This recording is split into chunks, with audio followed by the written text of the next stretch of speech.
view of our animal, of our dolphin. Do you think we can give them a round of applause for that view? That's pretty amazing.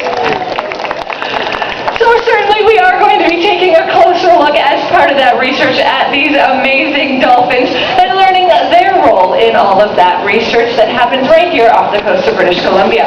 But I'd like to start off by introducing you to our dolphins. This is Helen. She's a pretty beautiful female. She's around 21 or so. Here in front of me is the handsome Spinaker. He is the only male in the habitat. He's around 22. And this is our youngest. That's Hana, and she's around 15. But of course, we don't just have amazing dolphins here at the Vancouver Aquarium. We've got some pretty amazing trainers as well. Yes, we do. And today we are joined by Adria, Leonora, and Christy. So to start us off on our journey of research, one of the first things we should probably do is determine exactly which species of dolphin this is, as there are 43 species of dolphins and porpoises worldwide. And one of the biggest hints is to actually get a closer look at the beautiful torpedo-shaped bodies of these dolphins to determine exactly what species we are looking at. And it is actually that beautiful coloration that tells us today we are looking at Pacific white-sided dolphins.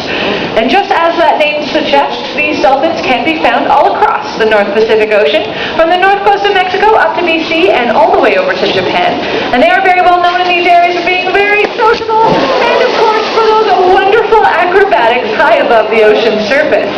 And to see displays of splashy ones just like that, researchers once had to travel pretty far from shore. But for some reason, over the past 20 or 30 years, these dolphins have actually moved a lot closer towards our shore, allowing that research to take place a lot more easily off our coastlines. Certainly, we are not complaining about that move closer to our shores. And with them being nearby, it makes it a lot easier to try and identify different individuals in a population. Now, it can be tough for researchers, as very rarely they get a look at the entire bodies of the dolphins, as you're seeing here. So researchers have to find another way to try and identify individuals and track their population. And researchers have actually found that the best thing to do is to photograph the dorsal fin of these animals. Let's get that big tall fin off their back. And it turns out that that's a great way to do it, as each one of those dorsals is quite unique and different from one another, and a great way to identify them. If you compare all three dorsal fins right now, you will notice that they are indeed quite unique. The dorsal fin that's nearest to myself has by far the most gray of the three, and that's a pelvis Spinaker, our male. In center is Helen. We know that because that dorsal fin is very curved, comes to a nice hook shape at the end. And furthest from myself is Hana. Her dorsal fin is very triangular, a lot like a shark's. So that's what we use to try and identify our dolphins here at the Vancouver Aquarium. It's the same sort of hints you can try and use to identify our dolphins throughout the rest of the show. Can be a bit tough, but I'm sure some of you might get it yet.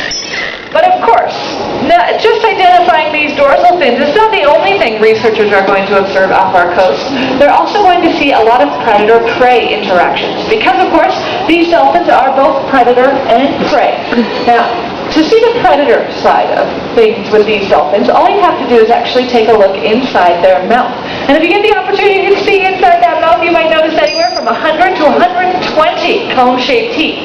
Now, those cone-shaped teeth are known as catching teeth, as these dolphins tend to swallow their food whole. But, I don't know, dolphins, what if you got a really big fish, like a salmon or a Chinook salmon? Do you think that you could swallow that whole? No, I didn't think so. Now, these dolphins, they're not actually answering my question, but they are demonstrating exactly what they would do with that large fish. By thrashing their head back and forth in that way, it helps them break apart that fish into a much smaller, easier to swallow piece. But now for the prey side of things, because yes, unfortunately, these dolphins are prey to at least 3 major predators, but to try and ensure that they can't be seen as easily, they can rely once more on that beautiful coloration.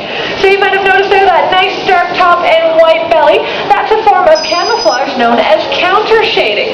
You might have noticed that with that leap there, Helen and Hana, you weren't really sure they were coming until, of course, they did those leaps, as that dark top blends in very well with what's below them. The nice white bellies we saw there, on the other hand, blend in very well with the ocean surface and sky above, for any animals that might be below the dolphins looking up.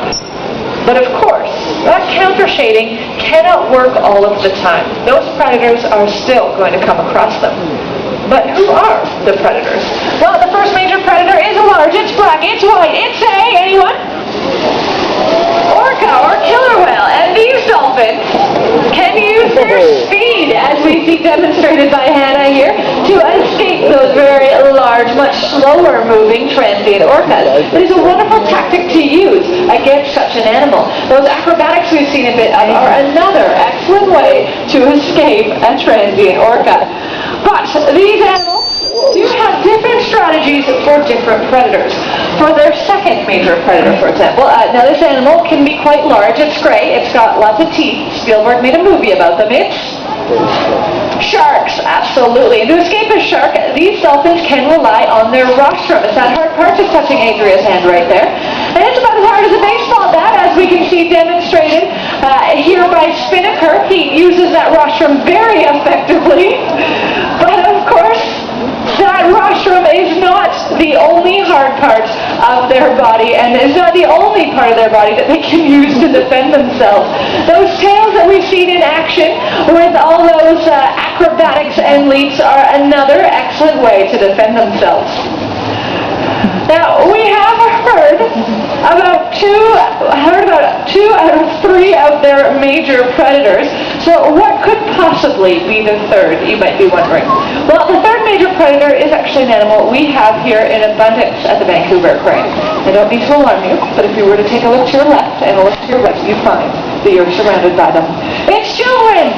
No, of course I'm kidding. It's all people. And that's something that all three of our dolphins would be able to tell you about. And all three of our dolphins are actually non-releasable rehabilitation animals. They're rescues. The three of them were actually entangled in debris off the coasts of Japan, and they've come here to find a second home as a result of the injuries they received. Now, of course, some of our dolphins actually bear scars of those experiences, but they are happy, healthy, and acting as excellent ambassadors for their species, reminding us just how important it is for us to actually clean up our garbage or debris every day. It's these dolphins got into trouble with some of that, and a lot of that garbage that's out in our oceans today actually does come from land. The wind and rain does carry it into our rivers, lakes, and oceans, so really making an effort to try and reduce the amount of garbage we produce and put it away properly really does make a huge impact to amazing animals like these. But now that we have learned more about them, let's see if we can't get one last look before we continue on our way. That, again, was the handsome Spinaker, but we also have the beautiful Hana, and last but certainly not least is Helen with a splashy goodbye. So thank you very much, ladies and gentlemen, for joining us here at the Vancouver Aquarium today. If you have any further questions, you can feel free to meet me here next to this green tent at the end of our show. But as we have reached the tail end, we'd like to give you all a nice big wave goodbye. Thank you, everyone, and have a fantastic afternoon.